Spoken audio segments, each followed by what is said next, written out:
안녕하세요. 사연의 바지다의 DJ 민영입니다. 오늘도 두 가지 사연 준비되어 있으니 끝까지 함께 해주시고요. 그럼 오늘의 사연도 함께 만나볼게요. 안녕하세요. 저는 학습지 교사 등을 하면서 아이 둘을 키우고 있는 37살 박현지라고 합니다. 같은 학습지 일을 하는 동료 교사의 추천으로 여기 유튜브 채널을 듣게 된 지 벌써 1년이 넘었네요. 전 특히나 운전하고 다니면서 자주 듣고 있어요. 그러다 보니 저에게도 아주 특이하고 희한한 사람을 겪었던 일이 생각나서 제 사연을 보내보고 싶었습니다. 그래서 이렇게 사연을 써서 유튜브 매니저분에게 보내게 되었어요.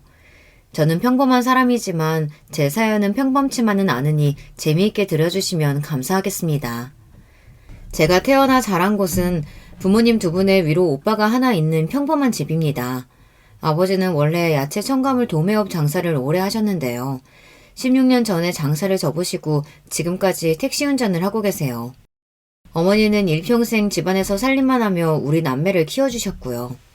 우리 집이 부유하지는 않지만 먹고 사는데 지장은 없었습니다. 우리 남매 대학도 다 보내주시고 부모님 두 분 노후까지 준비되어 있으시니 이 정도면 감사한 일이죠. 저는 어려서부터 의협심이 강해 어려운 친구들을 도와주기를 잘했어요. 친정집에 학교 다닐 때 받은 선행상도 제법 많답니다.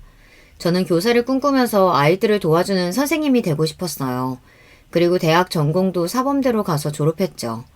하지만 졸업 후 도전한 중등 교원 임용시험에서 끝내 낙방하고 말았습니다. 그래도 교사 자격은 되니 처녀 때 사립중학교 기간제 교사를 한 적이 있는데요. 가르치는 과목이 사회 역사이다 보니 주요 교과목이 아니라 이후 학원 강사를 하는 것도 여의치 않았습니다. 하지만 아이들을 가르치는 일을 좋아하는 성격 탓인지 어찌어찌 지금까지 학습지 교사와 초등학교 방과 후 수업 교사의 일을 하고 살고 있네요. 제 일을 하면서 여러 가정 환경의 아이들과 엄마들을 만나고 그들의 힘든 고충을 상담하는 일도 자주 했어요. 제가 워낙 다른 사람의 이야기를 잘 경청해주는 편이다 보니 마치 전문 상담사처럼 그분들은 저를 의지하고 사정을 털어놓고 또 제가 할 수 있는 한 도와주게 되었지요.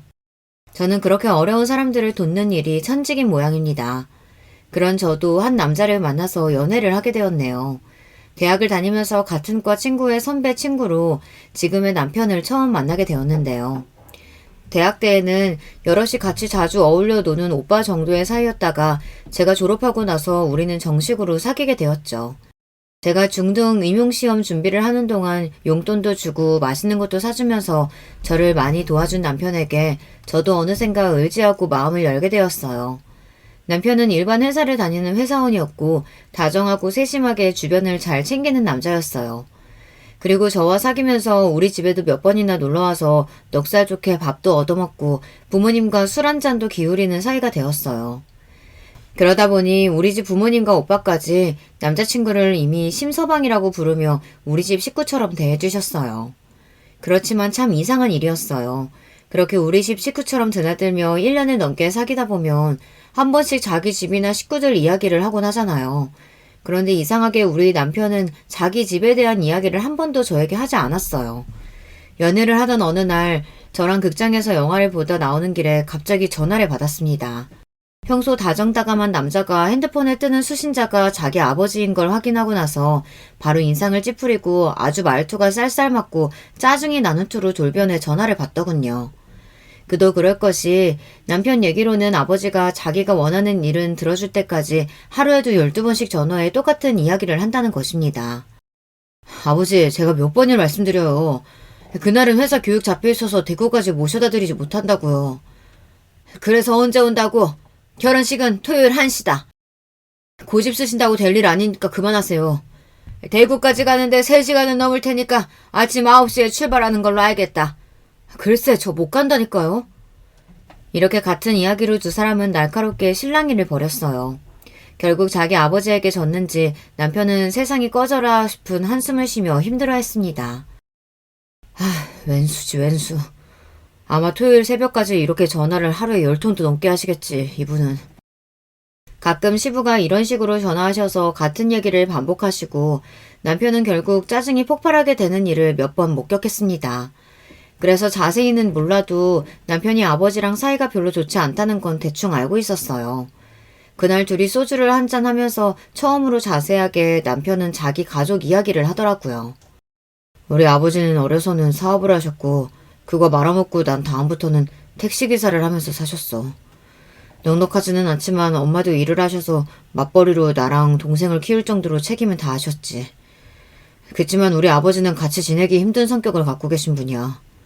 자기 몸이 조금이라도 힘들거나 다치는 일은 절대로 안 하고 무엇이든 자기 성위에 남들이 맞추지 못하면 심하게 화도 내고 짜증도 내지. 심할 때는 구타도 많이 했어, 그 사람. 우리 집 사람들은 아버지가 술만 마시고 오면 덜덜 떨었어. 아무 일도 아닌데 술병 깨고 집안 살림살이 던지면서 특히 젊었을 때 우리 어머니가 많이 맞고 사셨지. 내가 군대에 다녀서도 우리 엄마한테 술 먹고 또 그 짓거리를 하길래 내가 두 팔을 잡고 힘을 써가면서 처음으로 말렸어. 아버지 이제 그만 좀 하세요, 제발. 이 나이 먹도록 아직도 그 버릇 못 고치셨습니까? 이 새끼가 감히 나를 막아서? 어디 그래? 너부터 내 손에 죽어봐라. 애미라는 년이 자식 새끼 교육도 이따위로 시키니까 지 애비한테 이렇게 힘을 쓰지? 이렇게 아버지는 화가 나서 버둥거리면서 나를 죽일 듯이 때리려고 했지만 이미 젊은 나를 힘으로 어떻게 감당하겠어. 몇 분 동안 그러더니 포기하고 나가버리더라. 그 뒤로는 나한테 감히 못 덤비셔. 아버지는 그렇게 나가고 나서 아직 어리고 대들지 못하는 내 동생을 잡아다가 분풀이로 엄청 때리시더래. 원래 아주 비열한 사람이야, 아버지는. 강하고 힘이 센 자, 부와 명예가 있는 사람들한테는 한마디도 찍소리 못하고 세상 선량한 척하지. 그런데 자기에게 어쩌지 못하는 약한 사람들, 그 당시에는 어린 나와 동생, 엄마, 이런 가족들을 자기 기분 안 좋은 날이면 화풀이 대상으로 삼는 거야. 그래서 어렸을 때 우리 아버지 피해서 엄마랑 이모 집에 며칠씩 숨어 있었던 적도 있어. 집에 경찰도 몇 번 왔었고. 그런 기억들 때문에 난 아버지에 대한 감정이 지금까지 좋지 않아. 그리고 취직하는 대로 우리 집에서 나와서 혼자 살았어. 우리 엄마도 그런 아빠와 이혼하고 싶으셨겠지. 그런데 그 사람이 엄마한테 늘 협박하는 게 자기 버리고 이혼하면 네 아들들 죽일지도 모른다고 그렇게 협박을 하니 엄마는 참고 사실 수밖에 없는 거야. 이제 나이 들어서는 젊을 때만큼 폭력을 드러내놓고 심하게 하지는 않아서 그나마 같이 사시는 거지. 그래서 나는 핏줄이기 때문에 연민은 느끼지만 절대 아버지를 부양하거나 함께 살 생각은 추호도 없어. 현재 너와 앞으로 결혼을 생각하고 있어서 내 치부와 같은 부끄러운 가족 이야기를 하기로 마음먹은 거야. 이런 나를 이해하고 결혼까지 생각해줄 수 있겠니? 그날 남편은 저에게 이렇게 청혼 같지 않은 청혼을 하게 된 거예요. 그래서 저는 남편의 이야기를 듣고 나서 기분이 묘했어요. 내가 사랑하는 남자에게서 청혼을 받은 것은 분명 기뻐해야 할 일인데 이렇게 생각지 못한 가정사를 가진 남자다 보니 왠지 마음이 복잡했죠. 저는 집에 돌아와서 엄마와 이야기를 했어요. 엄마, 나 사실 오늘 남자친구한테 청혼받았었다. 그래? 동현이가 너한테 드디어 청혼했구나? 그래서 어떻게 청혼했는데? 그게 좀 복잡해요. 동현 씨는 결혼해서 우리끼리만 잘 살겠다는 의지가 강해. 왜냐하면 자기 아버지랑 사이가 안 좋거든. 아니, 동현이가 그럴 친구가 아닌데 왜? 그 아버지라는 분이 폭력적이고 고집도 세고 어쨌든 어릴 때부터 너무 가족들이 힘들게 하셨대.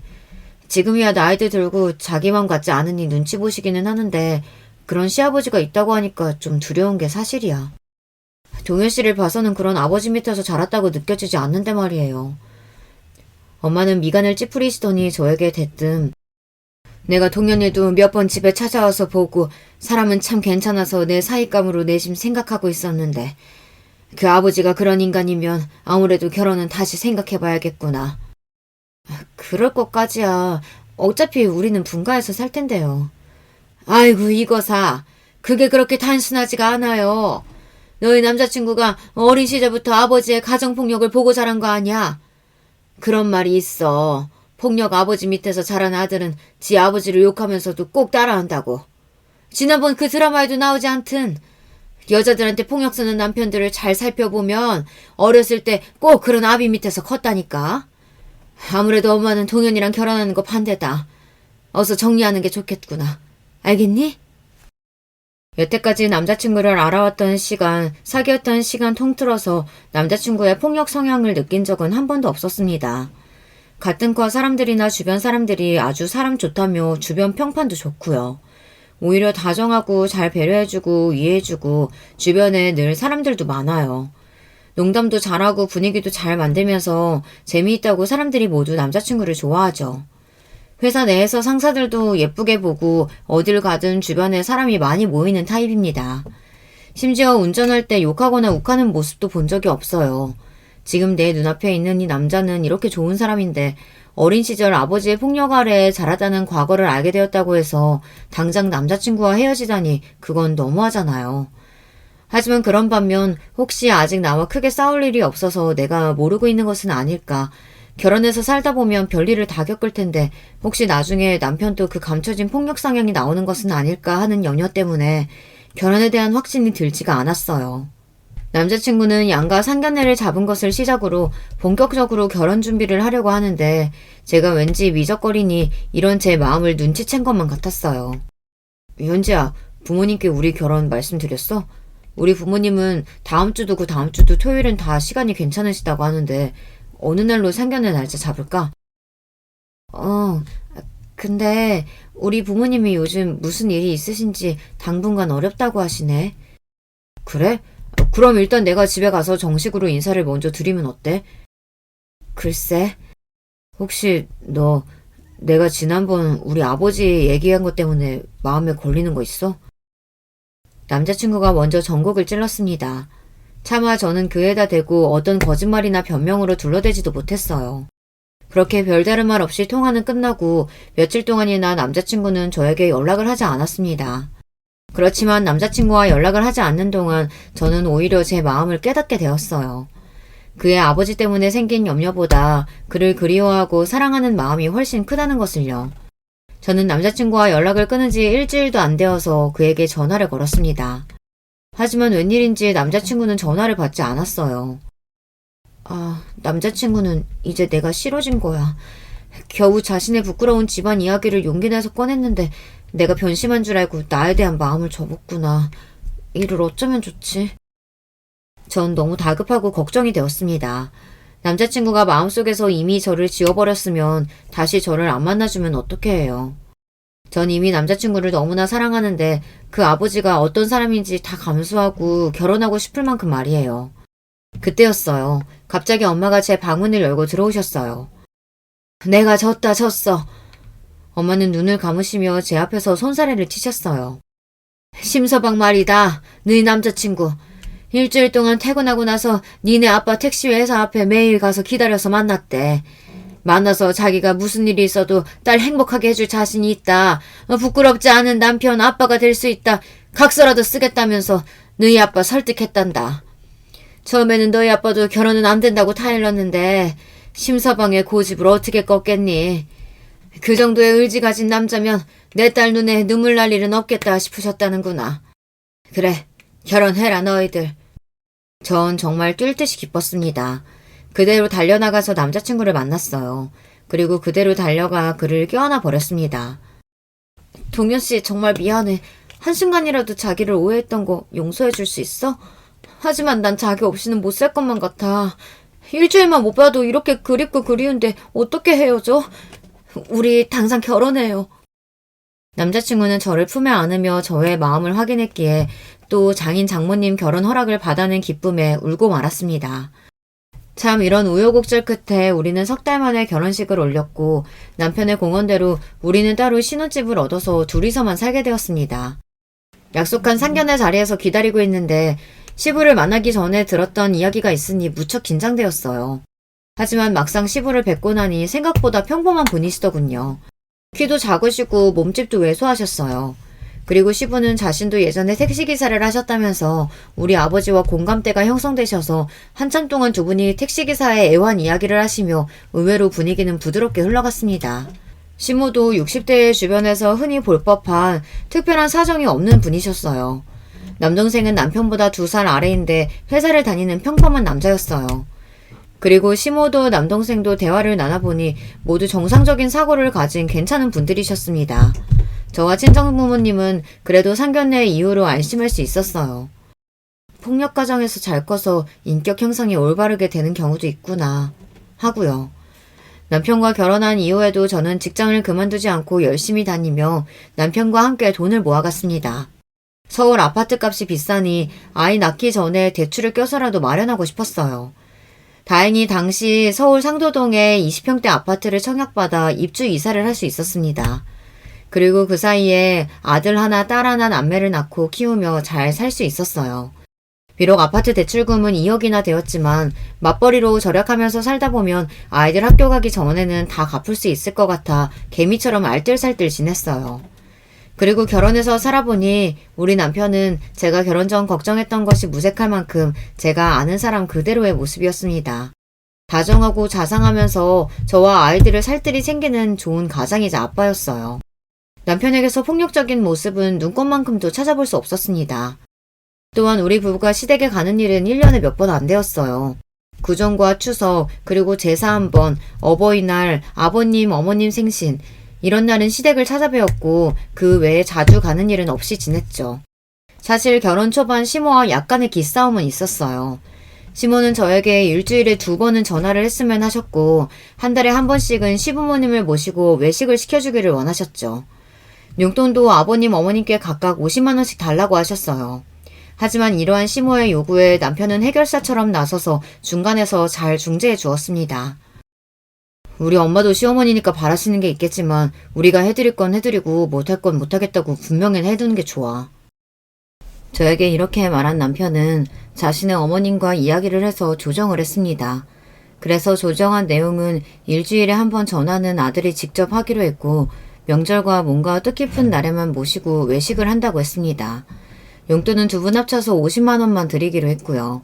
아들 말에는 아무 소리 못하고 이렇게 하기로 정하셨지만 며느리인 저한테는 그 이후에 몇 번 다른 요구도 하셨죠. 그렇지만 저도 그렇게 녹록한 여자만은 아니었거든요. 어머님, 제가 맞벌이 하는 여잔데 그렇게 자주 뵙는 것은 현실적으로 어려울 것 같아요. 제가 어떻게 회사를 그만두게 되면 어머님께서 저희 생활비 보태주실 건가요? 우리 아기들도 시댁에서 어머님께서 봐주실 거예요? 그럼 그렇게 해드리고요. 이렇게 딱 잘라서 말씀드리니 그 뒤로는 별다른 요구를 하지 않으셨습니다. 그런데 시어머니이신데 제가 따로 용돈도 드리고 선물도 해가며 잘해드리기는 했죠. 가장 걱정했던 시부는 사실 저와 교류할 일이 별로 없었습니다. 일단 제가 시부에 대해 경계를 했기에 시부와 둘이서 지내는 일도 없었고요. 뭐 말씀을 거시거나 해도 전 칼같이 자르고 피했어요. 시부는 눈치가 좋으신 분 같았습니다. 제가 호락호락해 보이지 않으니 그분도 저를 대면대면하게 가까이 하지 않으셨어요. 물론 용돈이나 비싼 양주 등의 요구는 가끔 하셨지만 저보다는 남편에게 하는 것 같아서 다행이었죠. 뭐 그럭저럭 그렇게 저는 시댁과 적당히 풀면서 아이 둘을 키우고 결혼 생활을 해오고 있습니다. 제가 시댁에 들어온 지 몇 년 뒤에 서방님도 결혼할 예정이라고 하셨어요. 3년간 서방님과 같은 직장에서 격리로 근무하던 아가씨와 연애를 했고 소속감과 유대감 때문인지 연애를 시작하자마자 비교적 빠르게 결혼 얘기가 오고 갔습니다. 남편과 서방님은 힘든 어린 시절을 같이 겪어온 동료애 같은 것이 있어서인지 다른 형제들보다 더 끈끈하고 서로를 위하는 사이였어요. 그래서 남편은 서방님이 연애한 아가씨를 따로 만난 적도 있는 것 같았습니다. 전 궁금한 나머지 집에 들어온 남편에게 결혼할 아가씨가 어때 보이냐고 물어봤죠. 그냥 착하고 평범한 아가씨야. 나이도 28살인가 어리고 참 착하고 참해 보이더라고. 시댁에 시누이가 없어서 분란이 적었는데 동서가 잘못 들어오면 또 집안 분위기가 어떻게 될지 모르잖아요. 그래서 저는 시댁에 들어올 동서가 어떤 사람인지 참 궁금했습니다. 서방님은 저보다 1살 어렸는데 결혼한 뒤 저와 누나처럼 잘 따르며 서로 친하게 지냈기 때문에 결혼 전에 시댁보다 먼저 우리 집에 동서를 인사시키러 왔습니다. 그렇게 처음 동서를 만났어요. 요새 젊은 아가씨답지 않게 사람이 차분하고 딱 보기에도 참 순하고 착해 보인다 싶었죠. 게다가 나이가 28살이면 요즘 같아서는 대학교를 졸업하고 취업 준비하다 보면 대개의 경우가 사회 초년생의 나이죠. 하지만 동서는 고등학교를 졸업하고 나서 취직한 탓에 이미 서방님네 회사도 6년이나 다녔대요. 동서는 사회 경험이 많았고 할머니가 21살 때 돌아가신 뒤로는 혼자서 자기 자신을 책임지고 살아왔으니 나이에 비해 어른스러워 보였어요. 알고 보니 동서는 고아와 다름없이 자랐더군요. 동서의 부모님은 동서가 아기 때 이미 이혼해서 아버지가 자기 부모에게 동서를 맡기고 나가서 몇 년에 한 번씩 찾아오곤 했대요. 그마저도 동서가 고등학생일 무렵에 아버지에 대한 소식이 끊겨버렸고요. 그래서 대부분의 어린 시절 동안 시골에서 혼자 계신 할머니 손에서 자랐다네요. 할머니가 친절하고 따스하게 품어준 분은 아니셨지만 그래도 동서에게는 부모이자 유일한 보호자로 고마운 분이었다고 말했어요. 할머니도 워낙 사는 게 팍팍하고 당신도 허리와 무릎 관절염이 심하셔서 늘 아프셨기에 동서에게 잔소리도 심하고 말도 툭툭 하셨던 모양입니다. 그렇게 심정적으로 어디 의지할 어른도 없이 자란 동서는 철이 일찍 든 모습이었습니다. 동서가 이와 같이 담담하게 자신의 이야기를 하는 모습이 제 눈에는 그렇게 짠하고 예뻐 보일 수가 없었어요. 저 형님, 제가 혼자 자라서 늘 언니가 갖고 싶었는데 혹시 형님하고 언니처럼 의지하면서 지내도 괜찮을까요? 이렇게 동서는 수줍어하면서 저에게 친밀감을 표현했어요. 당연하지. 나도 이로 오빠 한 명뿐이라 여동생은 너무 갖고 싶었어. 우리 자매처럼 사이좋게 지내보자. 동서한테 내가 친언니처럼 잘해줄게. 빈말이 아니라 저는 그날부터 동서를 제 친동생처럼 대해주었어요. 그리고 나중에 우리 동서에게 크나큰 일이 닥쳤을 때 제가 발벗고 나서서 모두 해결해 주었고 말이에요. 그 큰 사건에 대해서 앞으로 찬찬히 풀어나가 보겠습니다. 우리 동서는 말이죠. 처음 시댁에 인사드리러 온 날도 그 착한 심성을 숨기지 못했습니다. 시댁의 시부모님과 가족 모두 함께 모여 식사를 마치고 시모와 제가 식탁을 치우는데 동서는 당연하다는 듯이 싱크대 앞에 서서 고무장갑을 끼고 있는 거예요. 예비 동서는 손님으로 여기 처음 하는데 무슨 설거지예요. 저기 거실에 가서 과일이나 먹고 있어요. 형님, 아니에요. 식사를 잘 얻어먹었으니 제가 설거지하는 게 마음이 편해서 그래요. 그렇게 제가 몇 번이나 설거지하지 말고 손님 대접 받아야 한다고 했지만 동서는 한사코 마음이 편하다며 설거지를 마쳤어요. 전 속으로 이게 아닌데 했지만 그런 동서를 시모는 흡족하게 바라보고 있었어요. 그렇게 착한 동서는 서방님과 결혼한 뒤로 분가해서 사는 동안에도 시댁에 저보다 자주 왔다 갔고 시댁의 허드렛 일이나 집안일을 종종 맡아서 하곤 했어요. 힘들고 어렵게 자라온 사람이니 시부모님이 좀 따뜻하게 보듬어주면 좀 좋겠어요. 하지만 그럴 분들이 아니라는 것을 저는 알죠. 결혼해서 시댁 식구로 산 지 3년쯤 되었으니 우리 시부모님이 어떤 분들인지 말입니다. 시부는 전형적으로 약자에게 자기 스트레스를 푸는 소시오패스 같아 보였어요. 성격이 괴팍하고 꼬장꼬장하다 보니 동네에서 같이 노는 친구나 불러낼 사람도 딱히 없는 모양입니다. 그러니까 가족들이 더 죽을 맛인 거죠. 시부가 좀 외출도 하고 나가 있어야 집에 있는 가족들 숨통이 트일 텐데 주구장창 집에만 있으니 말이죠. 시모는 이런 시부와 40년 가까이 사신 분이니 그 속이 오죽하시겠어요. 그러니 지금 시모는 자기가 바깥 모임도 여럿 만들고 개 모임도 하며 웬만하면 집에서 시부와 같이 잘 안 있으려고 합니다. 그러고 보니 시모의 환갑때 일이 생각나네요. 시부랑 어디 놀러 가거나 여행 가시는 것을 못 봤었기 때문에 저는 두 분이 해외여행을 가셨으면 싶었습니다. 그래서 4박 5일에 300만 원이 넘는 베트남 효도 패키지 여행을 예약해서 환갑 선물로 드렸어요. 하지만 시모의 표정이 예상과 다르게 상당히 언짢아 하시는 겁니다. 지금 이게 너희 아버지랑 나 둘이서만 여행 가라고 끄는 표인 거냐? 네, 숙소도 비행기도 모두 최고급이라 편안하실 거래요. 어르신들한테 최고로 인기가 많은 상품이래요. 에휴, 난 이거 안 갈란다. 환불하고 그것 대신 돈으로 다오. 이게 어떻게 된 영문인지 몰라 전 가만히 있었어요. 난 너희 시아버지랑 여행 같은 거 안 간다. 차라리 그 돈으로 나는 내가 알아서 따로 가마. 이렇게 시모가 싫어하시니 하는 수 없이 저는 예약 취소 수수료 20만 원을 물고 여행비를 환불받았습니다. 그리고 시모에게 300만 원을 현금으로 드렸어요. 다음 달에 시모는 그 돈으로 자기 친구들하고 베트남 여행을 가셨습니다. 아무리 부부 사이가 안 좋아도 그렇지 자식들이 생각해서 끊어온 부부 여행도 그렇게까지 싫어하실 일인가요? 전 이때부터 우리 시부모님도 평범한 집과는 좀 다르다는 사실을 체감했습니다. 서방님과 동서는 결혼 뒤에도 맞벌이로 같은 회사를 다녔었는데 동서가 임신을 하자 회사를 그만두게 되었습니다. 그리고 서방님도 직장 내 갑질하는 상사로 한동안 스트레스를 받던 참에 얼마 뒤 퇴사를 하고 사업을 하겠다고 했습니다. 서방님이 사시는 동네 아파트 상가 1층에 세를 얻어 카페를 창업했던 거예요. 회사 퇴직금과 대출금을 보태서 호기롭게 창업을 하고 한동안 서방님과 동서는 그 카페를 잘 운영하는 것 같아 보였습니다. 하지만 안타깝게도 그 카페는 1년 반 만에 문을 닫게 되었어요. 일단 아파트 상가의 월세가 너무 비쌌기 때문입니다. 다달이 170만 원을 가게 월세로 내기 위해 아메리카노 3,000원 하는 커피를 과연 몇 잔이나 팔아야 할까요? 게다가 인근에 스타벅스가 들어오면서 카페에 오시는 손님들은 썰물처럼 빠졌다고 합니다. 그렇게 파리가 날리기 몇 달 만에 결국 가게 월세 등을 버티지 못하고 서방님 된 카페는 폐업을 하고 말았죠. 아직 갚지 못한 대출금도 상당해서 살고 있던 빌라 전세금을 빼야 할 지경이었어요. 게다가 갓난쟁이 아들까지 있으니 동선의 부부는 참 딱한 상황에 빠지게 된 것이죠. 어쩔 수 없이 서방님의 식구들은 시댁에 들어가 살아야 했고 서방님은 서울의 한 회사에 취직해 다니게 되었어요. 시댁은 경기도 용인시에 있는데 서울 회사까지 출퇴근이 어려우니 서방님은 직장 근처에 고시원을 잡아 평일엔 고시원에서 주말에는 시댁으로 내려와 지냈습니다.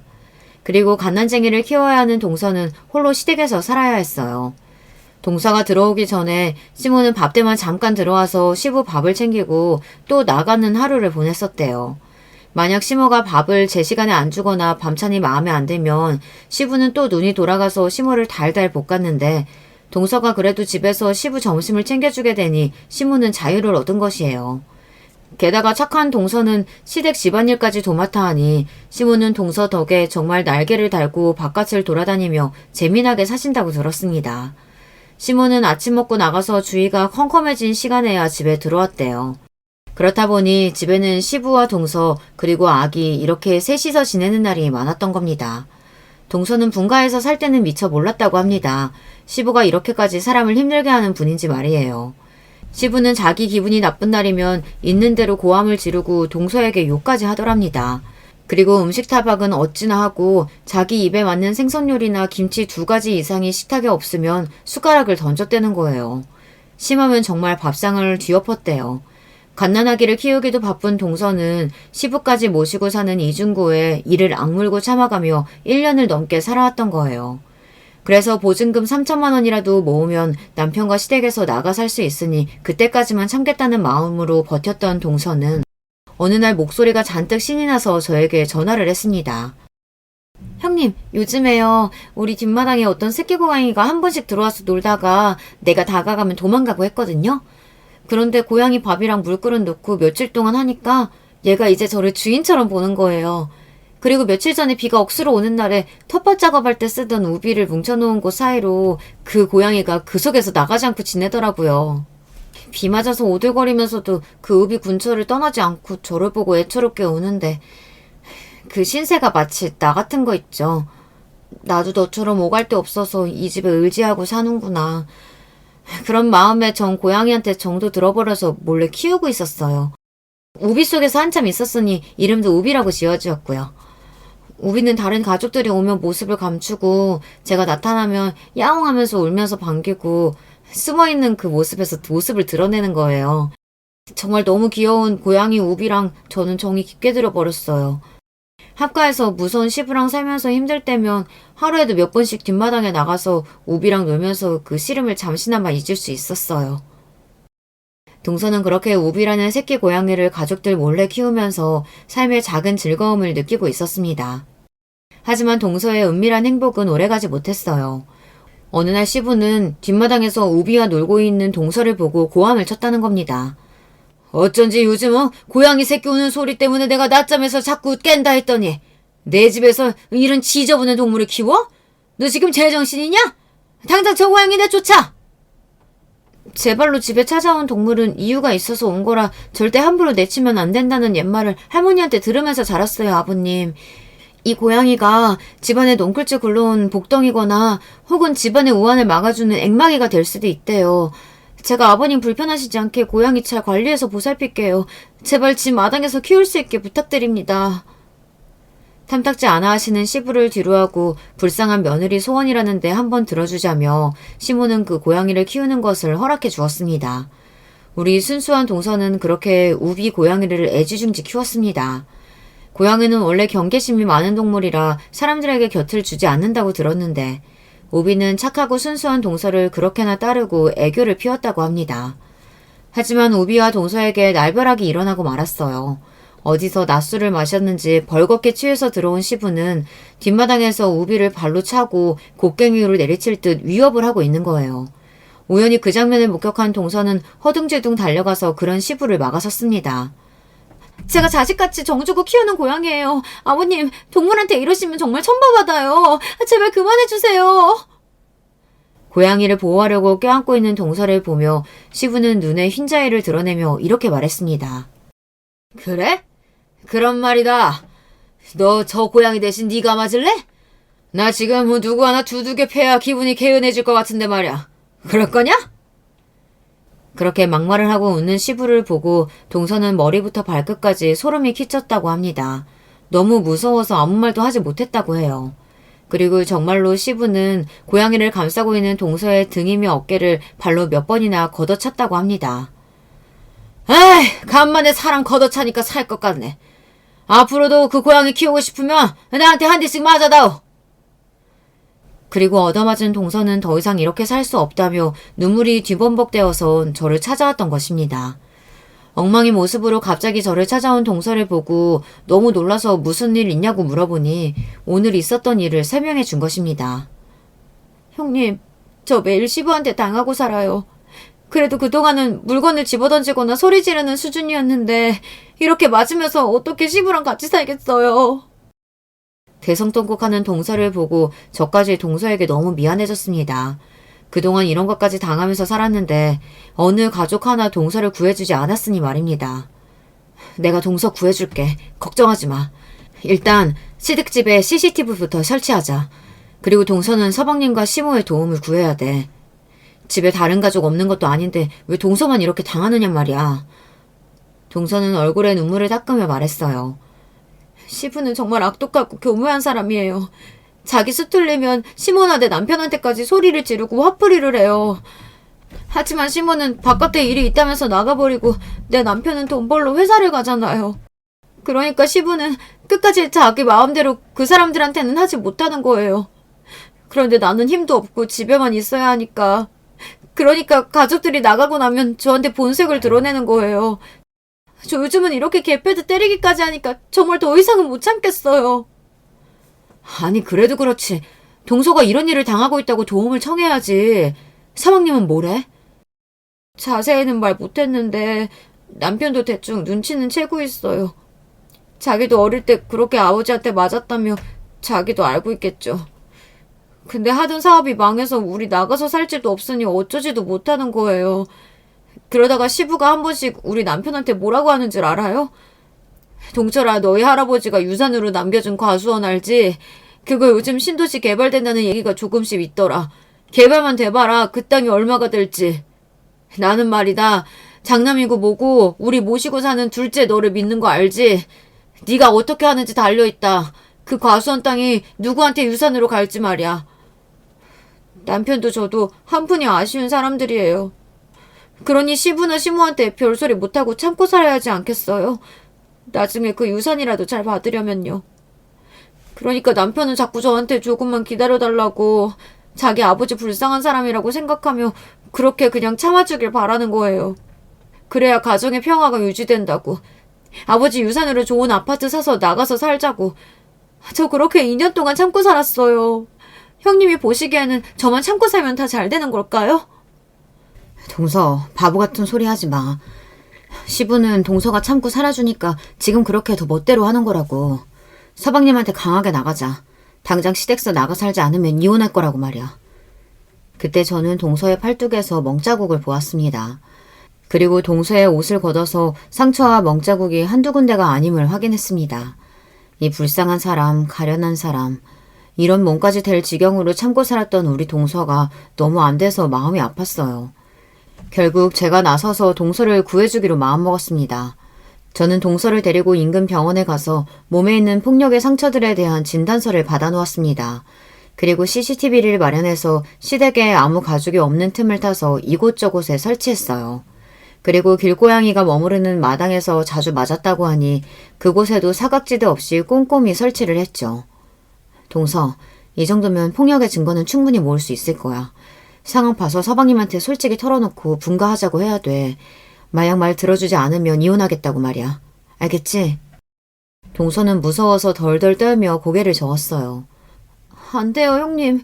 시부는 내가 남편한테 이혼 이야기라도 꺼내면 고양이도 죽이고 저도 죽인댔어요. 바보 같은 소리야. 정 걱정되면 고양이는 우리 집에서 맡아줄게. 동서가 용기를 내야만 하는 일이야. 뒷일은 내가 다 알아서 할 테니까. 응?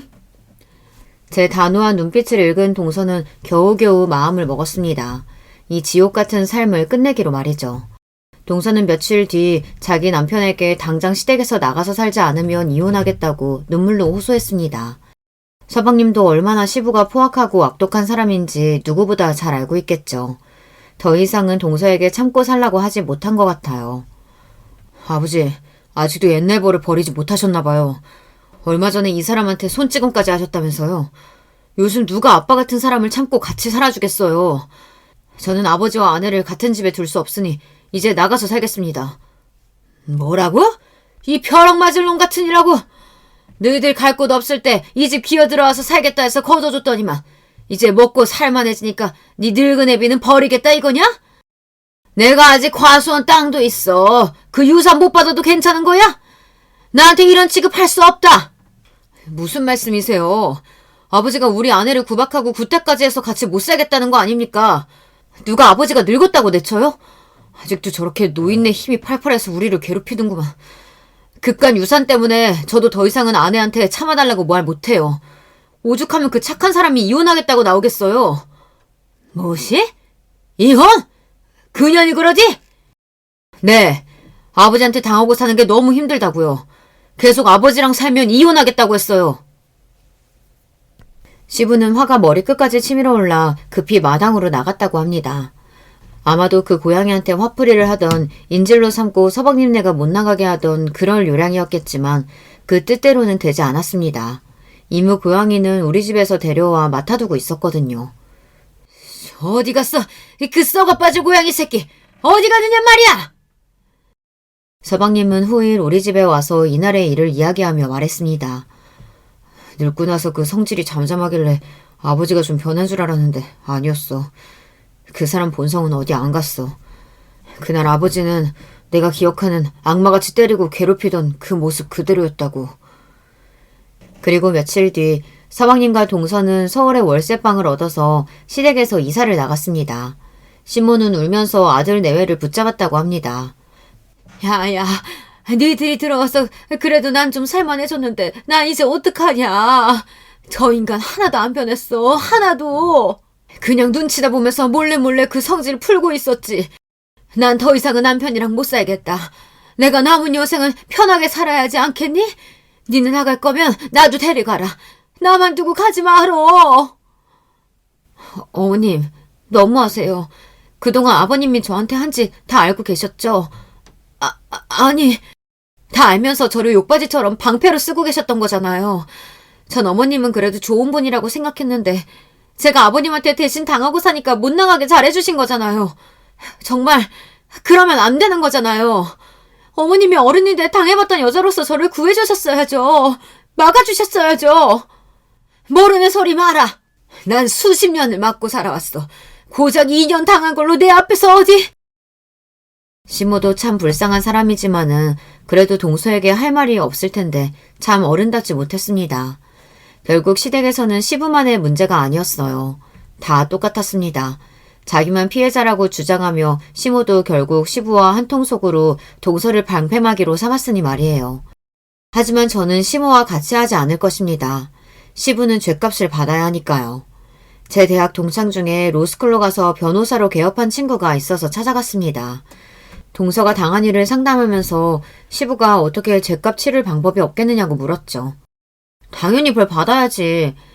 다만 중요한 건 가족 내에서 또는 친인척들끼리의 가정폭력은 피해자들이 마음을 강하게 먹어야 돼. 대부분 고소했다가 나중에는 마음이 약해져서 합의 보거나 고소를 취하거든. 알았어. 내가 가족들을 잘 선택시켜 볼게. 그리고 나 사실 증거 갖고 있어. 시부가 그동안 동서를 폭행해온 증거 말이야.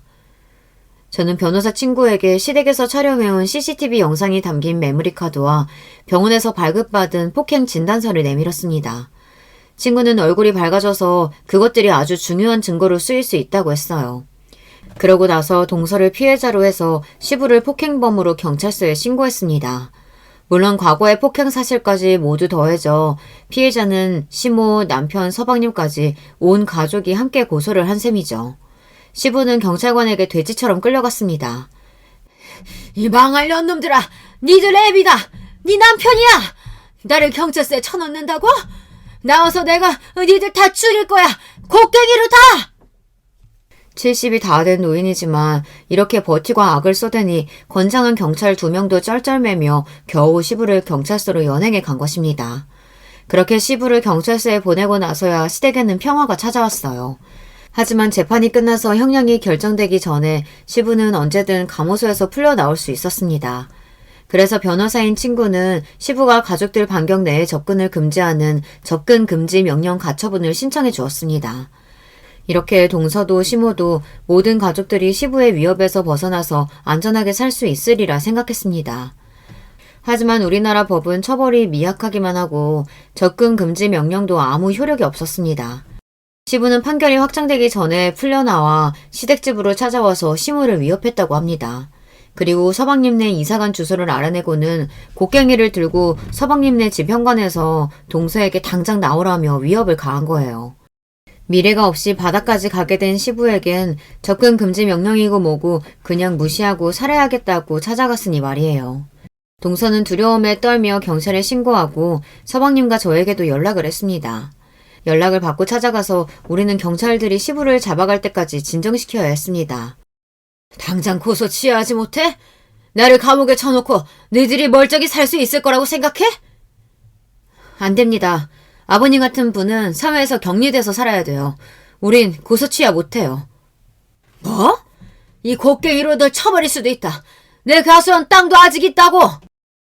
절 곡괭이로 치시면 아버님 형량은 배로 늘어나겠죠. 그러고 하고 싶으면 그렇게 하세요. 과수원 땅 같은 거 필요 없으니까 우리 가족에게서 떨어져 살라고요. 이렇게 단호하게 나오는 절 보던 시부는 갑자기 움찔하면서 뒷걸음을 쳤습니다. 그동안 자기 가족들에게 통했지만 저에게는 그딴 협박은 통하지 않았으니까요.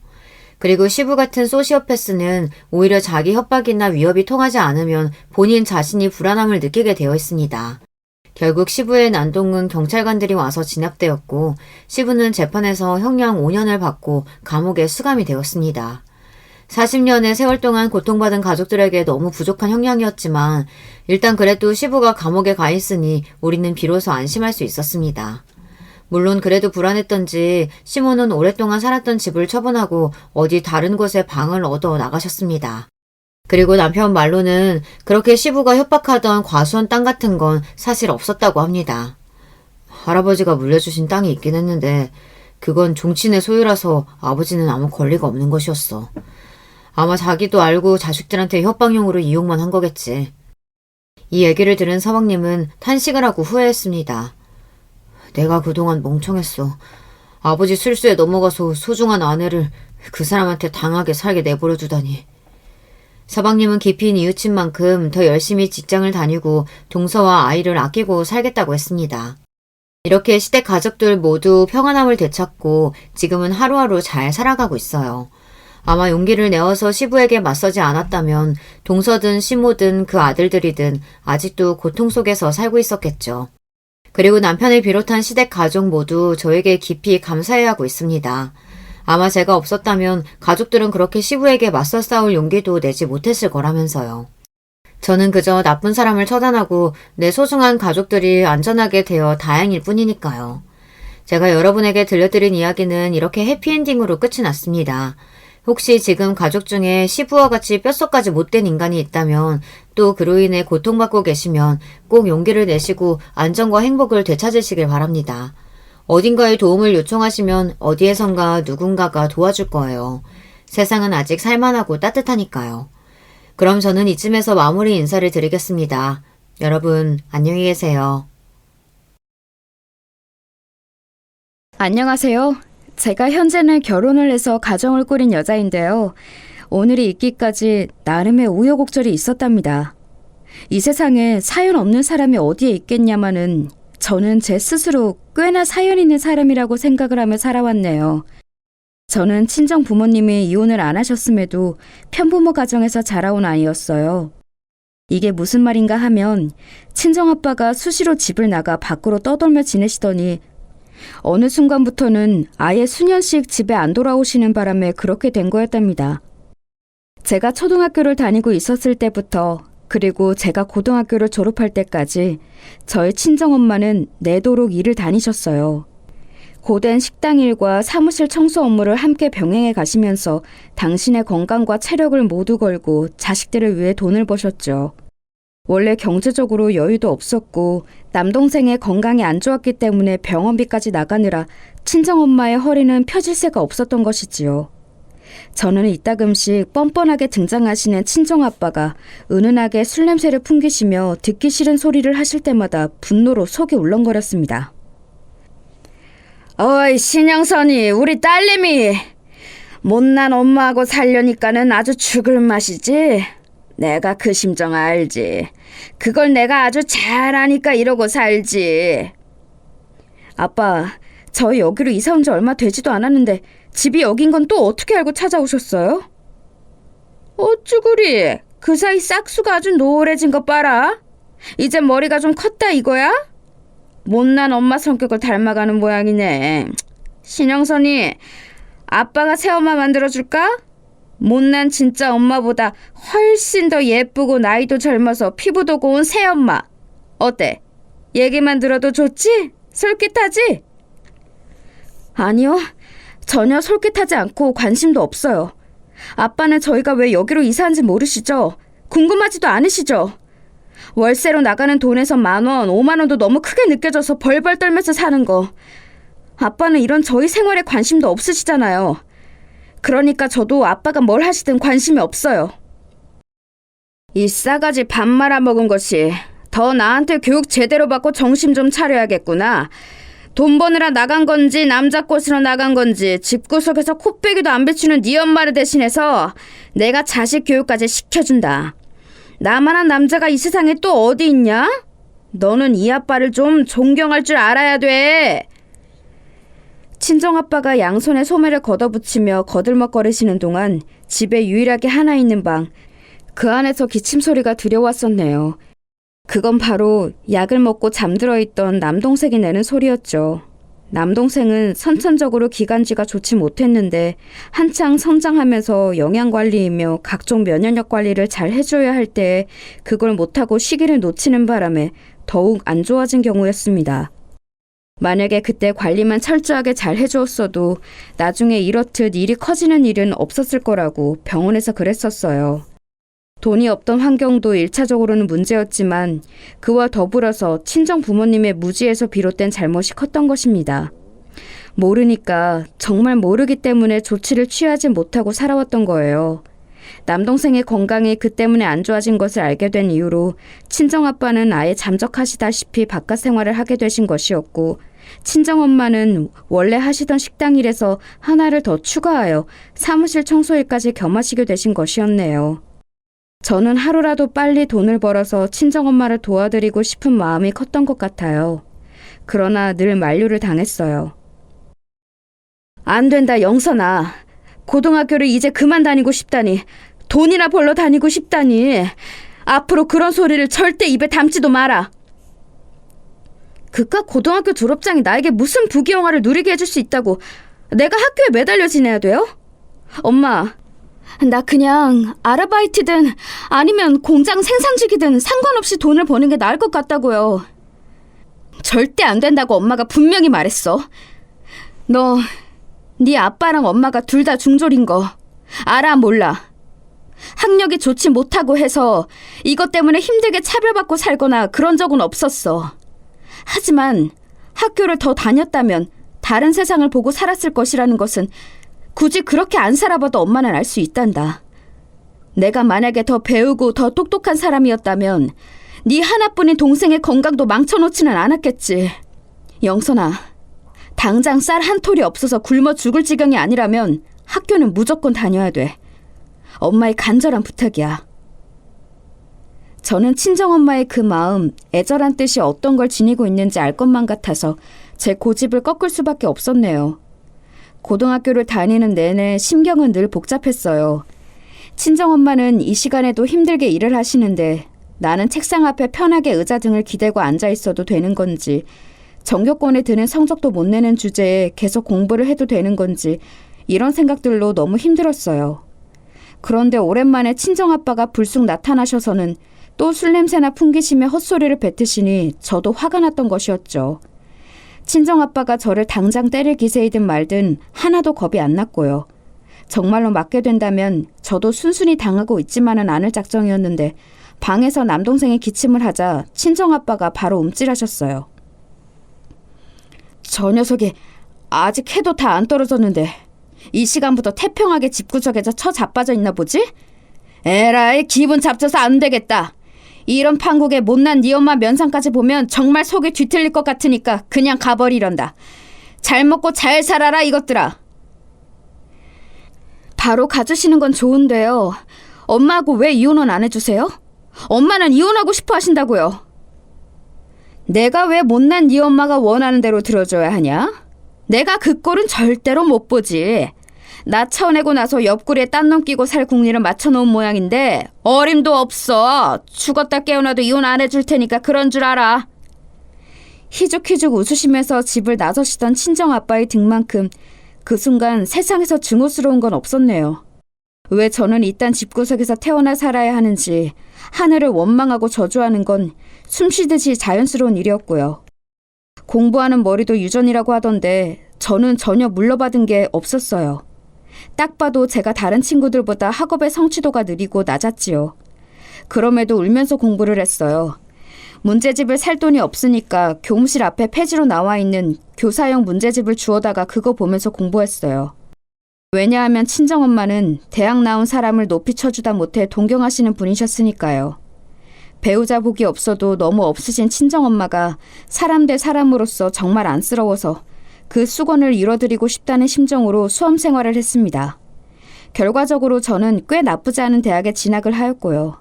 좀 더 높은 곳도 갈 수 있었지만 장학금이 나오는 곳으로 선택을 하다 보니까 수준을 낮춰서 선택할 수밖에 없었어요. 엄마는 대학 이런 거 서울대라든지 아주 유명한 곳이 아니면 아예 모르는 문외한인데 주변에 물어보니까 우리 영선이가 붙은 대학이 꽤나 알아주는 곳이라네? 우리 딸 기특해서 어떡하니? 입학 장학금도 나온다 그러고 엄마는 이제 걱정이 없고 여한이 없다. 앞으로도 쭉 장학금을 받으면 대학 다니는 비용은 문제 없는 거지? 어떻게 매 학기마다 놓치지 않고 장학금을 받을 수 있겠어요? 그건 힘들 것 같지만 일부 장학금이나마 받을 수 있게 노력할게요.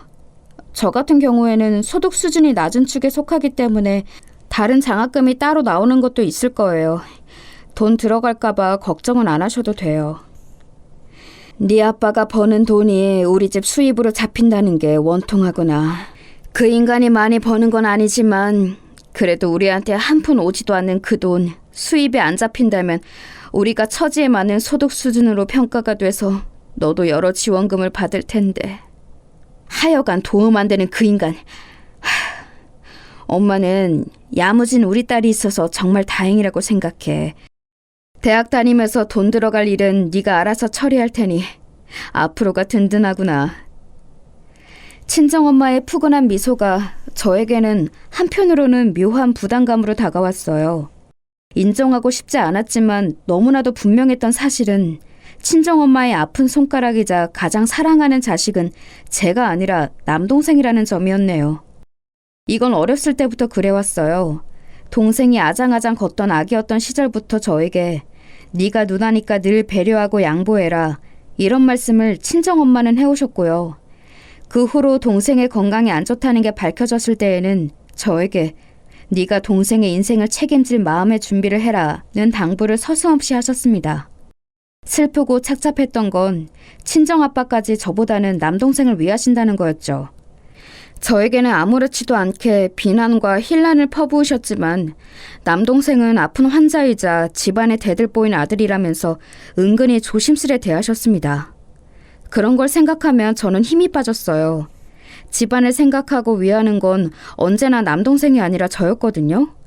하지만 친정 부모님에게서 1순위가 되어본 적은 없었죠. 넌 네가 알아서 잘하잖아. 너는 애가 악발이 근성이 있어서 괜찮아. 아는 사람 하나 없는 동네에다가 휙 던져놔도 넌 알아서 살아남을 애야. 하지만 네 동생은 전혀 아니잖아. 엄마 말이 무슨 뜻인지 우리 착한 딸은 다 이해하지?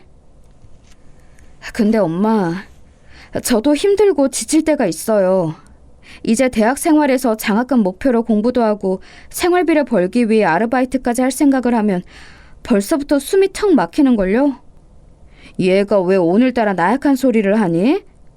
엄마가 이제 식당 일 그거 안 하게 되었다고 너 지금 이 엄마를 눈치 주는 거야? 일 계속하라고? 지난 세월 그 긴 시간을 엄마가 얼마나 힘들게 고생했는데 딸이라고 있는 것이 어쩜 이렇게 무정할 수가 있니? 엄마, 왜 또 그런 식으로 받아들이세요? 제가 언제 엄마가 일 그만두시는 걸로 눈치를 줬다고 그러세요? 절대 아니에요. 엄마도 아시잖아요. 앞으로 징징거리지 않을 테니까 엄마도 기분 푸세요.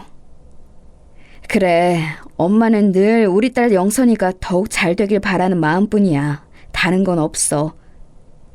하지만 저는 그 말씀을 곧이곧대로 믿을 수가 없었네요. 남들은 대학 생활, 그 꽃다운 청춘을 즐기며 여러 가지 새로운 경험들을 해보고 있을 때 저는 도서관 열람실에서 공부를 하다가 코피를 쏟고 있었어요. 아르바이트를 2개나 함께 하고 있었기에 남는 시간에 학교 수업 듣고 공부까지 하려면 줄여야 하는 건 잠밖에 없었거든요. 잠을 조금 자면서 공부와 일을 병행하였더니 피로가 금세 쌓이곤 했어요. 장학금을 놓치는 건 있을 수 없는 일이었고 그래서 공부를 미친 듯이 해야만 했고요. 또한 저를 비롯한 친정엄마와 남동생의 생활비이며 병원비를 대려면 아르바이트를 포기할 수도 없었죠. 그렇게 혹사에 가까운 생활을 꼬박 2년 하고 나니까 시도 때도 없이 가만히 있어도 이제는 코에서 툭 하는 감각이 들면서 코피가 흘렀고 머리카락도 술술 빠지더군요. 과로 때문에 사람이 죽는다는 게 어떤 건지 알겠더라고요. 그게 왜 가능하다는 건지 체감이 되었습니다. 이때 남동생은 친정엄마의 그 학력 고집 때문에 고등학교를 굳이 다니고 있었고요. 차라리 제 생각에는 본격적으로 요양생활을 하는 게 나을 것 같았는데 친정엄마의 뜻이 완강했어요. 그러니 컨디션 조절이 힘들어서 남동생은 더욱 건강관리에 신경을 써야만 하는 상태가 되었고 몸에 좋은 영양제와 신선한 식재료를 공급하려면 돈이 들었죠. 그래서 저는 조금도 쉴 수가 없었어요. 친정엄마는 일을 다시 다니면서 남는 시간에는 살림하시면서 남동생 뒷바라지 하셨습니다. 그런데 어느 날 제가 파김치가 되어서 집으로 돌아왔는데 저를 보면서 이렇게 말씀하시더라고요. 우리 딸 영선이 왔어? 오늘도 고생 많았네. 많이 힘들겠다. 아, 엄마 아직 안 자고 있었어요? 힘든 거야 뭐 맨날 똑같은데 요즘은 부쩍 지쳐서 자주 쉬고 싶다는 생각이 들긴 하네요. 그치만 네가 원래 고등학교도 그만두고 하려던 게 돈 버는 일이었잖니. 지금 그 돈 버는 일을 하면서 대학까지 재학하고 있으니 이 얼마나 멋진 일이야, 안 그래? 우리 딸 덕분에 엄마가 예전보다 일을 덜 할 수 있어서 얼마나 고마운지 몰라. 그리고 엄마는 우리 딸이 그 누구보다 멋진 청춘을 보내고 있는 것 같아서 가슴이 뭉클하구나. 네 하나뿐인 동생에게 대학 생활비 어떤지 가르쳐주고 조언을 해주기 위해서는 네가 이렇게 먼저 대학 생활을 맛보고 있는 것도 정말 중요하지. 그때 갑자기 망치로 머리를 후드려 맞은 듯한 감각이 들더라고요. 말문이 턱 막혀왔고 문득 이런 생각이 들었어요.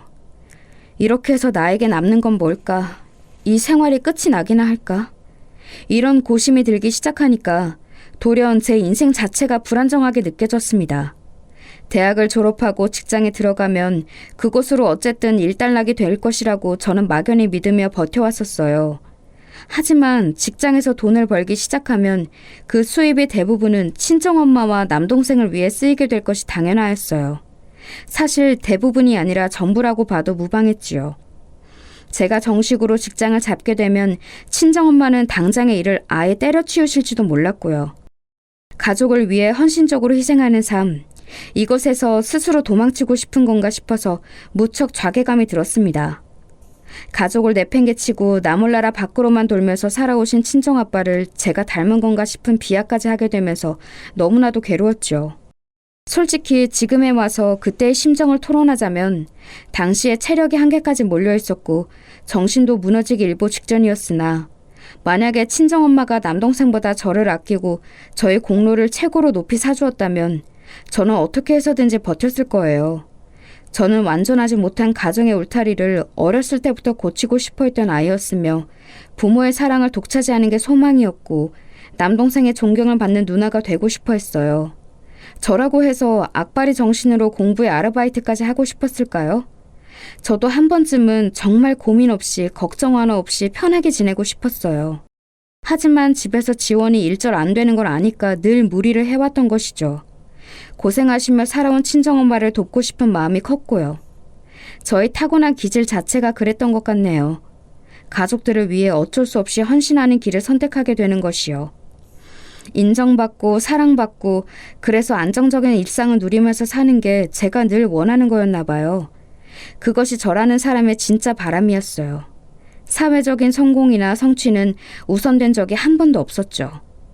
그런데 인생이라는 것을 이렇게 사는 게 맞는 걸까 하는 궁극적인 질문이 제 안에 들어왔습니다. 아르바이트를 하다가 너무 피곤해서 현기증까지 일으키고 집에 온 저였는데 대뜸 친정엄마가 너무나도 아무렇지 않게 그런 식으로 말씀을 해버리시니까 와, 미치겠더라고요. 진짜로 마음 복잡한 일은 그로부터 그리 오랜 시간이 지나지 않았을 때 벌어졌어요. 저는 대학교 사무실의 행정직원분의 감사한 소개에 따라서 사무 아르바이트를 하게 되었고요. 그 이전보다 수입을 조금 줄어들었지만 몸이 피곤한 게 많이 사라져서 숨통이 좀 트인 상황이었어요. 그러나 학교 시험 공부에 취직을 대비한 자격증 공부까지 병행하려면 여전히 코피 쏘는 강도의 일상이었고요. 이런 저를 안도하게 만든 게 하나 있었으니 남동생이 드디어 성인이 되는 해였기 때문입니다. 남동생은 대학에 진학하지 않았어요. 친정엄마는 전문대라도 가기를 원하셨는데 남동생이 워낙 공부머리가 없었고 본인의 의지도 부족해서 정말 머나먼 지방의 전문대가 아니면 도저히 들어갈 수 있는 성적이 안 나왔습니다. 그래서 어쩔 수 없이 대학을 안 가게 된 것이었는데요. 저는 이게 반가웠어요. 남동생이 작은 일이라도 하면서 본인 앞가림만 하게 되어도 그게 엄청난 변화였으니까요. 사람이 죽으라는 법은 없는지 남동생은 새로 처방받은 약이 몸에 잘 받아서 눈에 띄게 건강도 좋아지고 있는 상태였습니다. 여기까지만 보면 드디어 우리 집에 볕이 살짝이나마 들 날이 올 거라고 볼 수 있었겠지만요. 슬프게도 아주 심란한 상황이 벌어졌어요. 남동생이 웬 자기보다 한 살 많은 여자애하고 연애를 시작하더니 사고를 치고 만 것입니다. 너 그게 무슨 소리야? 결혼을 하겠다니? 아니 내가 지금 너무 피곤해서 헛소리를 들었나? 네 나이가 몇인데 결혼을 해? 너 지금 고작 20살이야. 게다가 만나는 여자애는 1살 차이라면서. 그럼 걔도 21밖에 안 먹었는데 웬 결혼? 연애 기간도 몇 달 안 됐으면서. 너 제정신이야? 누나, 사실은 여자친구가 임신을 했어. 이틀 전에 병원 다녀왔고 12주라고 하는 것 같더라. 아무튼 그래서 결혼을 해야 할 것 같아. 너무 갑작스러워서 미안하고. 누나는 축하해 줄 거지? 누나가 축복해 줬으면 좋겠어. 축하? 축복? 나 지금 목구멍까지 분노가 차올라서 당장이라도 토하고 싶을 지경이야. 네가 진짜 미쳤구나. 결혼 같은 소리 하지 마. 내가 이런 걸 보려고 죽도록 노력하며 살아온 거 아니니까. 나는 이 결혼 용납할 수 없으니까 너 혼자 그 여자애랑 알아서 결혼하고 잘 살아. 누나는 정말 사람이 매정하다. 내 여자친구는 제대로 된 가족도 없는 애야. 집안에 사정이 있어서 다들 뿔뿔이 흩어져서 살고 경제적으로도 많이 어려워. 그래서 처음 만났을 때부터 내가 깊은 안쓰러움을 느꼈어. 얼마나 힘들게 버티며 살아왔을까 싶어서. 이렇게 된 이상 꼭 결혼해서 행복하게 함께 살래. 누나가 안 도와주면 나는 여자친구하고 결혼 못해. 돈도 없고 아무런 정보도 없어. 남동생이 손으로 자기 머리를 긁적거리면서 태평하게 말을 하는데 저는 그 앞에서 분노로 기절할 뻔했습니다. 사람이 결코 쉽게 기절을 안 한다는 게 애석할 지경이었네요. 돈도 뭣도 아무것도 없으면서 사고는 쳐놓고 저에게 손 빌려서 해결하겠다는 남동생의 심보에 기가 막혀왔어요. 이런 저를 친정엄마가 나무라셨을 때 제가 비로소 폭발한 거였고요. 너는 누나가 되어서 네 하나뿐인 귀한 남동생에게 이런 일이 생겼으면 무조건 물심양면으로 도와줄 국리부터 해야지. 그것이 도리인데 너는 어떻게 냉담하게 실이 끊어낼 수가 있니? 영선아, 너 대학 다닌다고 해서 고졸인 남동생을 너무 등한시하지 마라. 엄마! 진짜 미치셨어요? 내가 지금 대학 다닌다고 고졸인 애를 무시하는 거라고 생각하세요?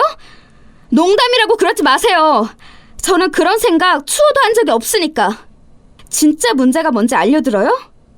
문제는 아들을 등신으로 키우신 엄마랑 또 그 엄마를 놓지 못하고 호구를 자청하며 살아온 저예요. 우리 이제 그만 문제 일으키면서 살아요, 네? 엄마 제발, 저 숨 막혀서 죽을 것 같다고요. 내가 언제 네 숨구멍을 막은 것도 아닌데 왜 숨 막혀 하니? 영선아, 엄마는 예전에 너보다 비교도 할 수 없을 만큼 힘들게 살아봤던 사람이야.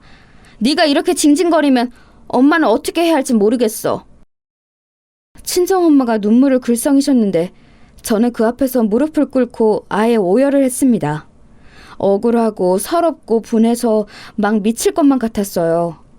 제가 그렇게 오열을 하자 친정엄마는 잠시 후 저를 달래주셨지만 금세 남동생 걱정을 하시더라고요. 어린 나이에 무거운 상황에 처한 남동생이 많이 신경 쓰이신 모양이었어요. 진짜 머리가 지끈거리는데 다음날 그렇다고 사무실 아르바이트 일을 빠질 수는 없어서 자리에 나가 앉아 있었습니다. 저는 어렸을 때부터 아파도 미련하리만치 티를 안 내던 아이였죠. 그날도 꿋꿋하게 버티고 있는데 문득 제자리에 비타민 음료가 하나 불쑥 놓여지는 거예요. 고개를 들어서 쳐다봤더니 오며 가며 본 적이 있던 다른 행정사무실의 남자 직원이 있더군요. 죄송해요. 졸고 계시는 줄 알고 못 보실 거라 생각해서 몰래 음료만 놓고 갈 생각이었는데 들켜버렸네요. 고개만 숙이고 있었던 거고 졸지는 않았어요. 그런데 이 음료는 왜 저를 주시는 거예요? 역시 아까부터 아파 보이셨는데 목소리 들으니까 완전히 목이 잠겨있군요. 지금 이렇게 일하려고 앉아 계실 때가 아닌데요? 병원 안 가실 거라면 의무실이라도 가서 잠시 누우세요. 주변에는 제가 말을 해놓을 테니까요. 아니에요. 걱정해 주시는 건 좋은데 필요 없습니다. 별로 그렇게 아픈 것도 아니고요. 실례지만요, 신영선 씨. 지금 사무실을 둘러보세요. 하나도 안 바쁘잖아요. 잠깐 쉰다고 해서 아무런 일도 일어나지 않아요. 그렇게 버티고 있는 쪽이 오히려 미련한 것일 수도 있다고요. 성실하게 근무를 하는 것도 좋지만 조금 더 자기 자신의 몸 상태에 귀를 기울여 주시는 건 어떨까요? 정말로 너무 피곤하고 아파 보여서 드리는 조언이에요. 태어나서 그런 말을 들어본 건 처음이었어요. 너무나도 협소한 인간관계만을 맛보며 살아온 저였으니까요. 그 남자 직원의 손에 이끌려서 의무실로 가는 동안 머리가 하도 어지러워서 저는 조금만 더 버텼으면 기절했을 수도 있겠구나라는 짐작이 들어서 가슴을 쓸어내렸습니다. 이렇게 될 때까지 버틴 스스로가 정말로 미련한 것 같아서 좀 창피하더라고요. 의무실에 마련되어 있는 침대에 제가 눕고 나면 그 남자 직원분은 자리를 뜨실 줄 알았어요. 그래서 재빨리 누운 것도 있었거든요. 하지만 그분이 나가시키는커녕 되려 의자를 가져와서 옆에 앉으시는 것에 깜짝 놀랐습니다. 저기 죄송한데 안 나가세요? 도움 주신 건 감사하고요. 굳이 제 옆에 안 계셔 주셔도 될 것 같아요. 신영선 씨는 원래 그렇게 고슴도치처럼 가시를 세우고 살아요? 본인에게 호감이나 호의를 보이는 사람에게만큼은 좀 더 유순하게 대해주실 수는 없나요? 혹시 모르잖아요. 그런 걸로 본인의 인생이 바뀔 수도 있는 거예요. 저는 제가 남에게 가시를 세워본 적이 없다고 생각해왔는데 저만의 착각이었을 수도 있겠네요. 다른 사람의 시선에서는 어떻게 보일지 솔직히 고려해본 적이 없었어요. 알려주셔서 감사해요. 왠지 부끄러워서 그분을 쳐다보지도 못하고 반대편을 응시하면서 말을 했습니다. 그분은 제가 한숨 눈을 붙일 때까지 곁에 계시겠다고 해주셨어요. 저는 너무 피곤했고 머리가 아픈 와중이었는데도 타인이 옆에 있다고 생각하니까 긴장되고 떨려서 잠에 들 수가 없었어요. 그래서 제가 어떻게 했는 줄 아시나요? 그분에게 난데없이 제 속에 있는 이야기들을 털어놓기 시작하였어요. 남한테 이야기해서 전혀 좋을 게 없는 제 가정사를 말입니다. 태어나서 처음이었네요. 눈을 반쯤 감고 누운 채로 저는 제 이야기를 한참 중얼거렸고 그분은 가만히 들어주셨어요. 그러더니 이내 깊은 한숨을 푹 내쉬었죠. 그래서 지금 아버님 되시는 분은 행방이 묘연한 상태라고요? 연락은 2년 전에 아버님이 불쑥 나타나셔서 하루 뵈었던 게 전부고 그때도 이혼만은 절대로 안 해주신다는 의견을 들으셨단 거예요? 실례지만 이건 너무 말이 안 됩니다. 저희 아빠라는 분이 정말이지 너무나도 말이 안 되는 인물이지요. 네, 저도 잘 알아요. 아니 그게 아니라요. 이혼을 그토록 원하셨는데 아직까지 아버님 측이 협조를 안 해주셔서 아직까지 이혼을 못하셨다는 이야기가 좀 어처구니 없이 들려서 그럽니다. 신영선 씨와 어머님 되시는 분은 설마 이혼의 방식이 원만한 합의 이혼만 있다고 생각해 오신 건 아니겠죠? 그분이 표현 이문에 저는 꿀먹은 벙어리가 되고 말았어요. 아니 사실은 겉으로 드러나는 것의 몇 배 이상으로 속으로는 무척 놀란 참이었습니다.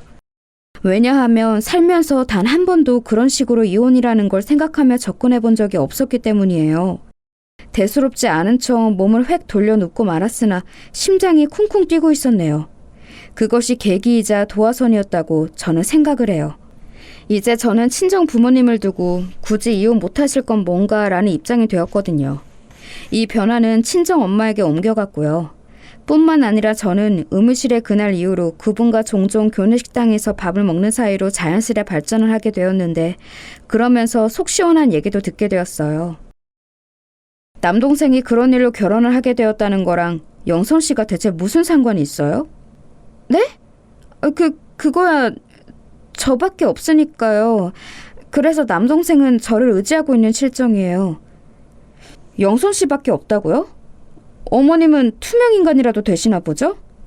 지난 10년 가까이 집이 워낙 알뜰하게 살아오셨고 남동생 분의 병원비는 일정 수준이고 영선 씨는 자력으로 대학을 와서 다니고 있고 그것도 모자라서 오히려 집에다가 돈도 주고 있죠. 그런데 어머님이 아들 결혼시키실 돈이 없다고요? 집에 밑 빠진 독이라도 두고 사시나요?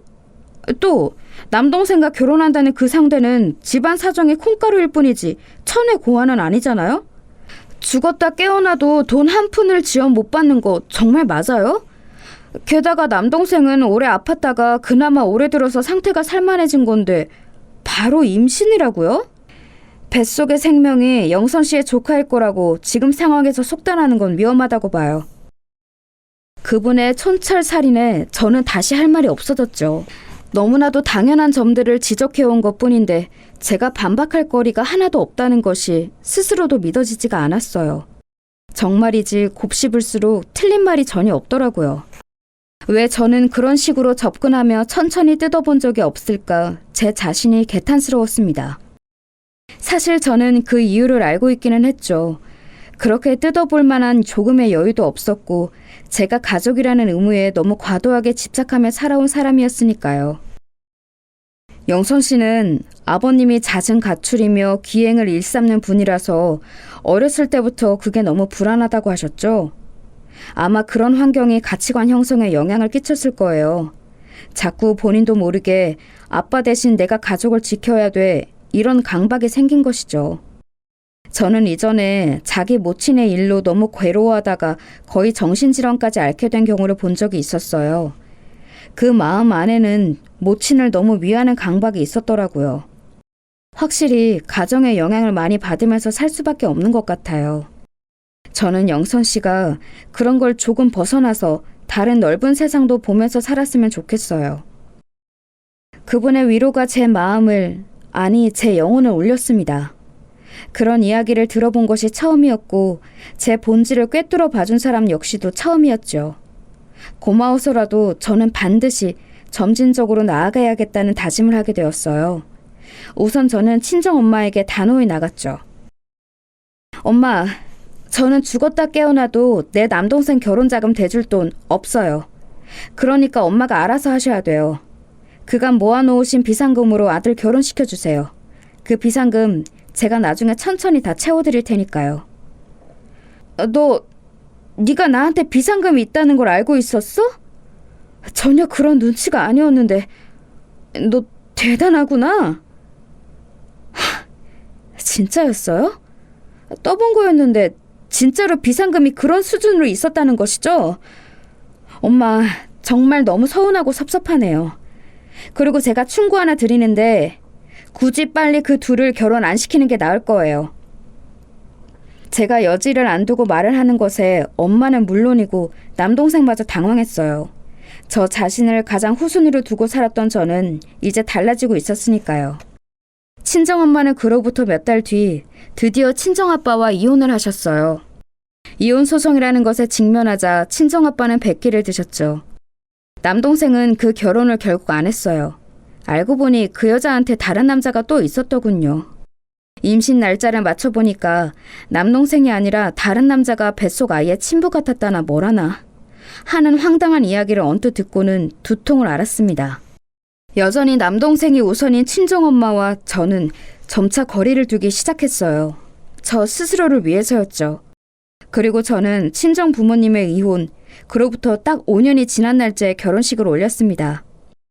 저에게 뼈가 되고 살이 되는 조언을 해주었던 그분과 말이죠. 웃긴 건 정식 연애 기간은 딱 1년밖에 안 됐다는 사실이에요. 오빠 동생으로 인연을 이어가다가 뒤늦게 연인으로 발전했네요. 제 건강을 걱정해주고 저를 신경 써주고 제가 아프다는 소리에 한달음에 달려와준 남자를 사랑하지 않는 방법은 없었습니다.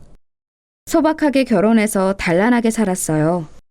그렇게 알콩달콩한 일상을 1년여 정도 함께 보내고 저는 제 남편과 영원한 작별을 고해야만 했어요.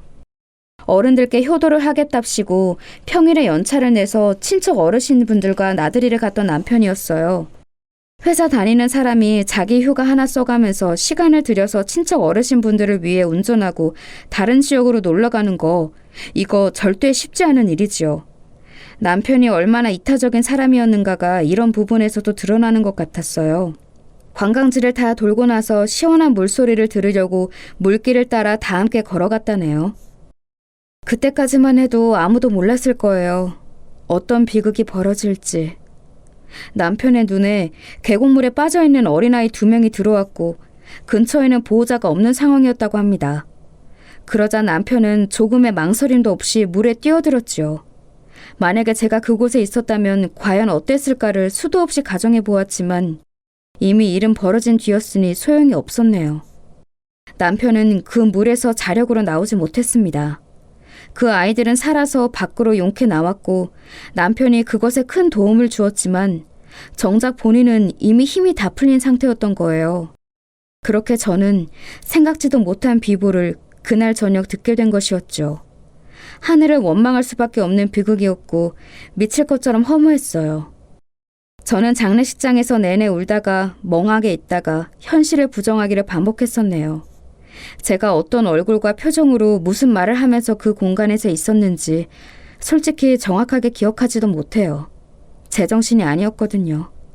남편의 마지막 가는 길을 제가 반드시 지켜내고야 말겠다는 일념하에 간신히 정신이 잃지 않고 버틴 게 전부였던 듯 싶어요. 그렇게 힘들 때 친정엄마는 저에게 별다른 도움도 위로도 주지 않으셨죠. 그게 참 그 와중에도 상처가 되더라고요.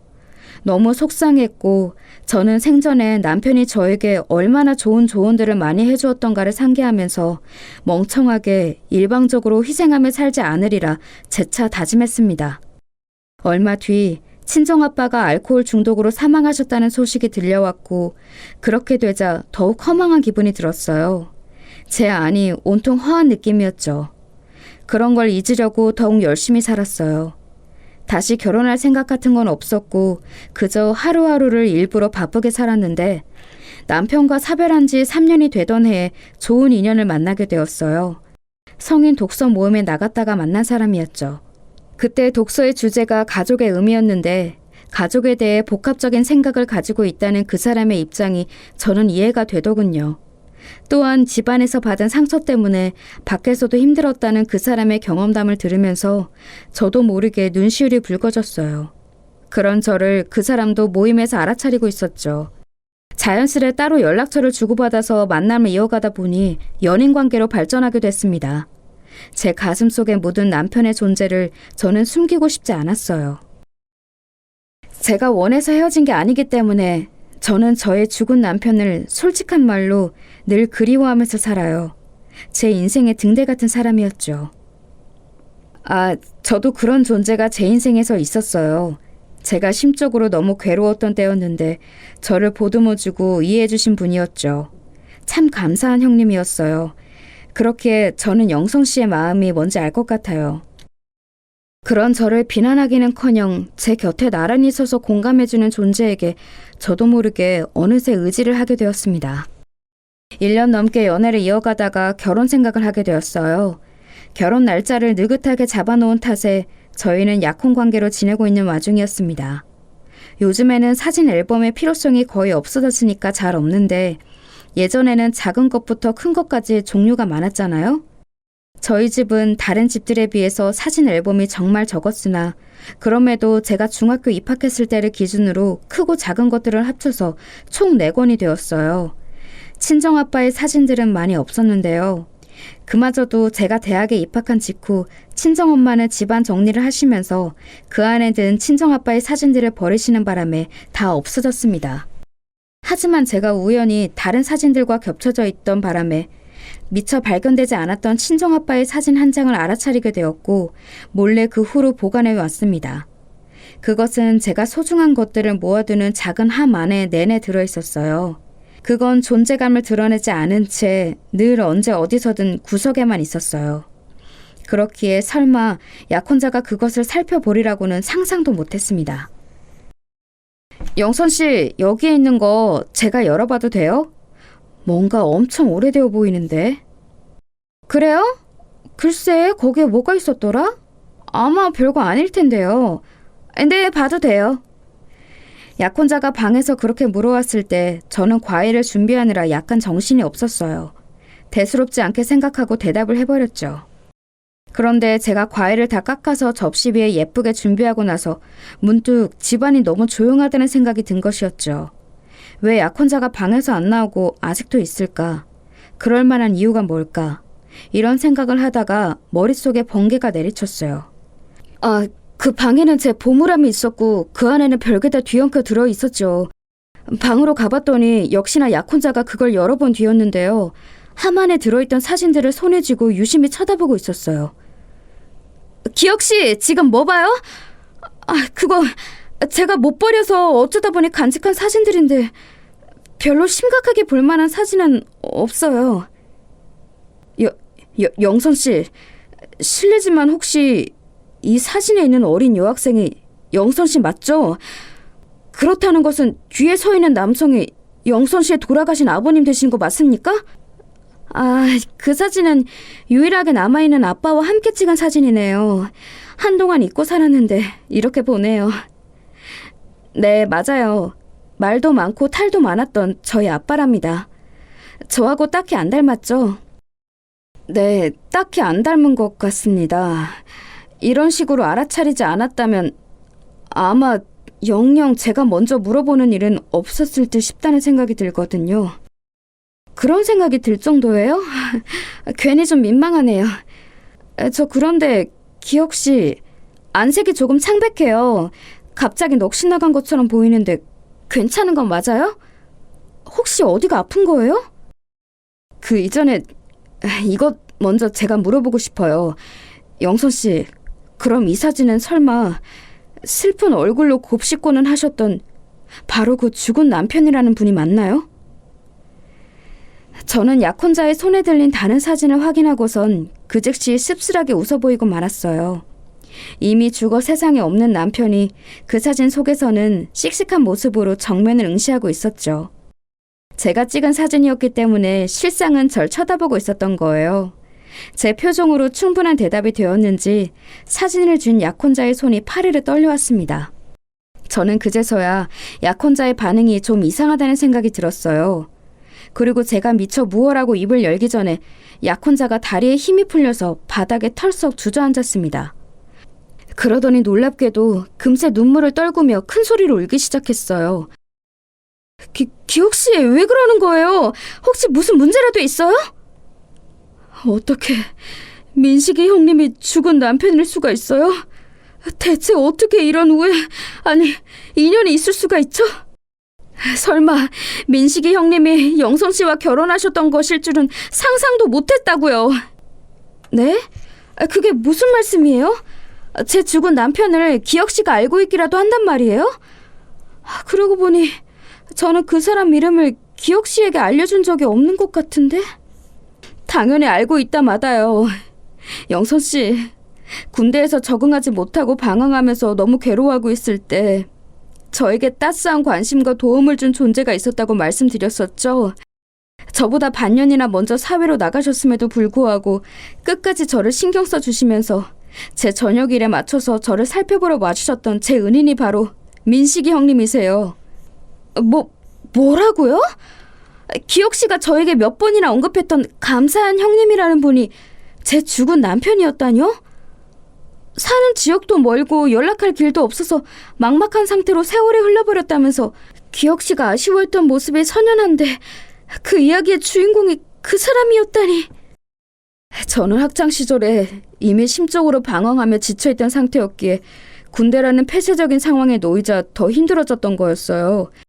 그리고 제가 어렸을 때 방황했던 이유는 저희 어머니 때문이었습니다. 어머니는 일찍이 제 아버지와 사별을 하셨는데 그 이후에 어떤 새로운 인연을 만나셨어요.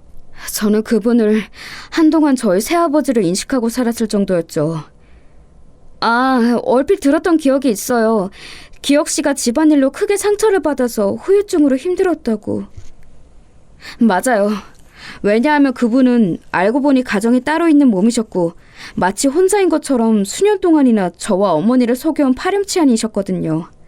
저도 충격받았지만 저희 어머니는 몸져 누우셨고 너무나도 오래 힘들어하셨어요. 무너져 내리신 어머니를 보며 저는 심적으로 깊은 방황을 시작하게 되었죠. 영선 씨, 저희 모자를 속였던 그분이 바로... 약혼자는 난처한 기색으로 말끝을 흐렸고 저는 저도 모르게 친정 아빠의 사진을 쳐다보면서 속으로 입을 틀어막았습니다. 갑자기 머릿속에 제가 고등학생이었을 때 친정아빠가 문득 집에 들어오셨다가 저와 설전을 벌이신 뒤 남동생의 기침 소리에 발길을 돌리셨던 때가 떠올랐어요. 직감적으로 그 시기에 친정아빠가 바람을 피우고 계셨던 상대가 누구인지 알 것만 같아졌습니다. 이 놀라운 사실에 압도당한 제가 얼어붙어 있는 사이 약혼자가 눈물을 떨구며 쓸쓸하게 말을 이었어요. 사람을 믿지 못하게 되고 어른들이 쓰고 사는 거짓된 가면을 두려워하게 되었던 저는 한때 과대망상증에 빠지기도 하였어요.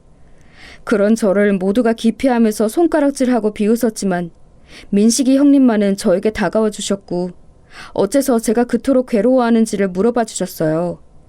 제 안에 있는 상처가 어디에서부터 기인된 것인지를 궁금해해 주신 분이고 제 생명의 은인이라고 해도 과언이 아닙니다. 민식이 형님이 계셔주시지 않았다면 저는 그 시기를 못 버텼어요.